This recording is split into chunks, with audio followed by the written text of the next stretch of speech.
Right, we're Immobiliser Fit, just doing a quick video on the anti-hijack on the Starline Pro. This is a 2019 Range Rover Sport. The way it works, like usual, you start the vehicle up, go through your push sequence, and you can drive it. If not, it's going to cut out when you select a gear.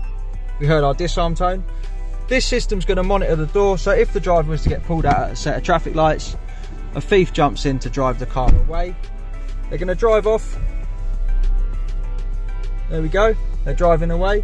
And then once they get a safe distance away, the vehicle's going to start counting down, looking for the code. As you can hear, if we were to put the code in now, it would silence it and they'd be able to drive. But we're going to let it run. The the countdown's going to get progressively faster, and then at a safe speed, the vehicle's going to cut out.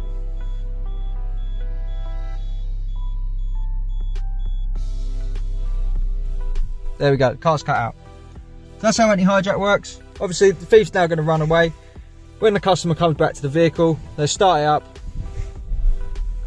pop their code in, hear their melody, and they're able to drive the vehicle. Once again, that's anti-hijack on a Starline Pro. This is a Range Rover Sport. We're Immobiliser Fit, and our number's 0208 212 7393. Thanks for watching.